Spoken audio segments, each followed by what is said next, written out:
Once upon a time, there was a pretty little girl whose mother would sign her up for every beauty pageant in town.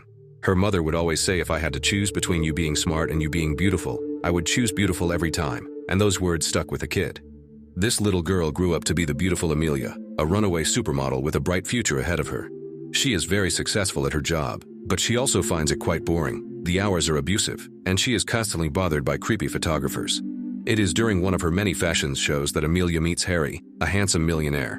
The two of them begin a passionate relationship, and soon Amelia is moving into Harry's giant mansion. She thinks her life is almost a fairy tale. One morning, Amelia is woken up by some strange noises coming from Harry's office and goes to check what is going on, finding her boyfriend putting up a giant shelf on the wall. This is rare for Harry because he usually prefers to hire a professional, but today he claims to be inspired. The shelf is not for his books or trophies. It is a gift for Amelia, who finds the present very sweet but does not think all her shoes will fit in it. That is when Harry clarifies the shelf is literally for Amelia herself. He wants her to sit there all day. She will have a perfect view of the pool and Harry's desk, so this will allow him to gaze at her while he works. He thinks this will make him invincible and he will launch a Hubbard businesses because by looking at her he could always remember what he has and never lose sight of what it's all about.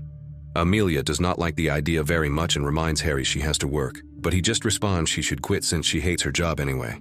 Harry thinks she is too extraordinary to live an ordinary life and wants to make sure she will never have to worry about anything ever again. He even promises to always worship her while she is up there.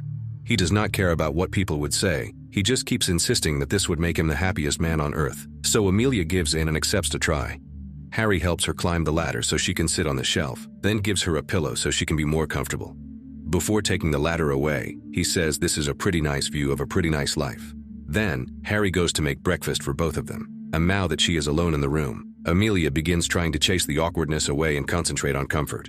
Sometime later, Harry and Amelia get married, but even during the party, Amelia spends her time sitting on the shelf while wearing her wedding dress and watching everyone mingle and chat. When Harry offers a little speech, he asks for a toast for Amelia, and she finds herself flattered by having all those eyes on her. Later, after night falls and everyone has gone home, Harry brings back the ladder and spends the wedding night on the shelf with his new wife. As days pass, Amelia tries to keep herself busy in different ways, like reading magazines, doing her nails, and even exercising. The hard-breathing noises she makes while working out distract Harry from his business phone calls, but he does not mind. In fact, he claims it is his business that distracts him from her. Harry also brings her lavish presents almost every day, like gorgeous flowers, sparkly jewelry, and delicious chocolates, wanting to celebrate even foreign holidays. Sadly, the initial excitement soon begins fading off. Staying on top of the shelf is incredibly boring, and not even the maid will chat with Amelia outside basic questions. This life robs her of independence, autonomy, and free will. Harry starts paying less attention to her too, only stopping by to blow her a kiss before leaving and not bringing her presents anymore. He does not even notice the beautiful dresses Amelia puts on just for him, and now he is also annoyed by any noise she may make while he works, so he will ignore her attempts to start a conversation and will not even allow her to hum a little tune either. She has become nothing else than a decoration on the wall, a literal trophy wife. One afternoon, Amelia brings out her most glamorous dress yet, wishing Harry would at least glance at her. Instead, Harry notices that the natural light is not reaching his desk, so he asks his employees to help him turn it around. Now Amelia is stuck watching the back of her husband's neck, and she cannot stop the tears from falling anymore. 3 years later, Amelia is still sitting on the shelf. She hears Harry coming back from work, but he does not come to see her. He has grown distant and bored of her. Amelia calls his name and even begins screaming, but this still does not get her husband's attention. This is the last straw that finally breaks Amelia, making her decide it is time to get off the shelf at last.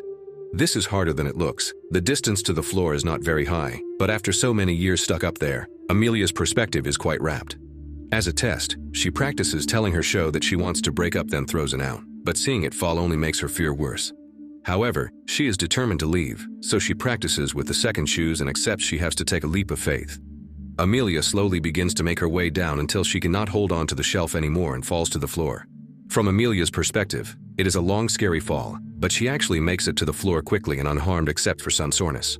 It is hard to walk after years of not doing so with legs that have become atrophied, so Amelia uses furniture to help her stand up before slowly and awkwardly walking outside, ready for an eye-opening experience full of self-discovery. Feeling the breeze on her face again delights Amelia, and soon she begins exploring like a baby seeing the world for the first time. While whirling around in happiness, Amelia touches the pool water, throws out a bunch of tennis balls, and dances through the house's corridors before putting on her shoes to go to the street and climb inside the mail truck, which takes her downtown. When she reaches the city, her eccentric behavior continues as she gains confidence in her walking to move quickly and finally feels like she is part of society again. Amelia hugs the truck, says hi to strangers, dances on top of a table, and even asks a man for a ride on his Vespa.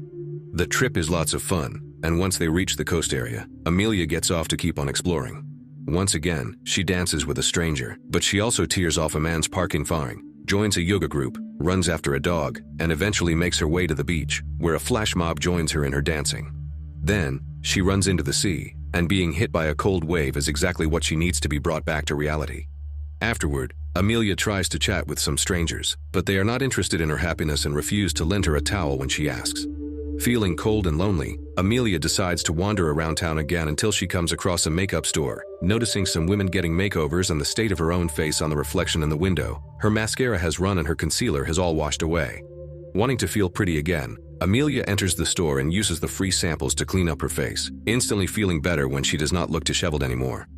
One of the clerks, Jordan, is impressed by Amelia's makeup skills because she works here and yet it took her a while to get that good. Jordan wonders if Amelia is a makeup artist, so Amelia quickly corrects her and explains her job is to sit like a trophy for a millionaire. Surprisingly, Jordan does not judge her for it, because her mother taught her that what matters is to be happy. Amelia replies by sharing her own mother's beauty over brains philosophy, and Jordan tells her she does not have to choose, she can have both. This means a lot to Amelia to hear, because she never thought of it that way. Before Amelia leaves, Jordan tries to sell her something because she works on a commission, but Amelia has no choice but to turn down the offer since she does not have any money on her.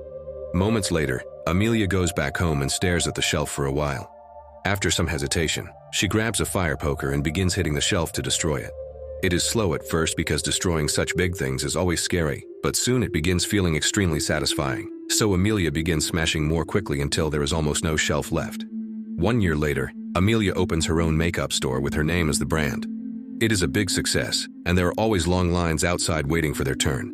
But even at the store, Amelia repeats old patterns. She sits on a shelf with a neon-lit sign above her that reads "Let everyone look," intending to be a sample of how she is both very beautiful and smart enough to handle her own business. However, when clients come by to say hi to her and call her pretty, they do not stay to hear how she is more than that. Amelia continues to be another cog in a beauty wheel designed to belittle women, nothing else than a living trophy. Make sure to subscribe.